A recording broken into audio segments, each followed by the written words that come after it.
I want to pick up on something you mentioned involving AI and doing more with less. That seems to be mantra these days, whether it's BizOps or RevOps, that AI is making us move at a frenetic pace. It's supposed to make our jobs easier, but it seems to be making our jobs more complex. Going back to your thoughts about prioritization, does AI make things a lot more complicated? And how do you get that mix together so that AI is actually making your life easier, helping you make the right decisions at the right time?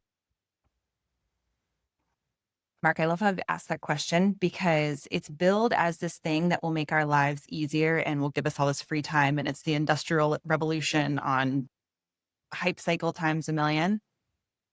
But what a lot of folks are finding is what all of us that lived through the automation and Zapier days of a decade ago found, which is the garbage in, garbage out problem. Mhm. And you can't automate something that is broken to begin with or not able to be articulated to begin with. And that is somewhat true in the AI world. The difference is that you can give a half-baked problem to an agent. And if you build the right prompts in there, it will work out. So what that means for all of us is that the relief is coming if we're able to clearly articulate our problems. So now we've got an emphasis on problem articulation being a skill set that maybe we didn't have to have before because you could just hold all of the pieces close to the vest. I could run an entire department on a Google sheet. And as long as I knew what went into the third tab and that I had to drag it instead of copy paste it because it would keep the sequence going, we can no longer rely on those band-aids because we have to actually give it over.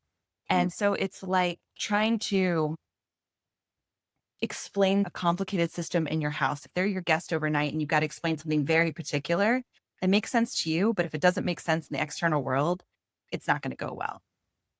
So the brilliant part of this is that using these tools is a lovely forcing function for us to get our act together, both on the cleanliness side, but also on documentation and those processes. Because if you let agents loose in your organization without good parameters or at least clarity of what they're doing, you're looking at weekend cleanup jobs. It's a really tricky balance, but the upside is massive. So it's always worth the experimentation.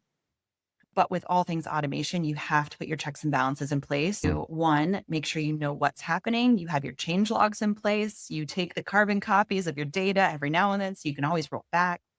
And so it's just making sure that what you set, you don't forget and you really truly go back to make sure it's working for you and not gone off in another direction.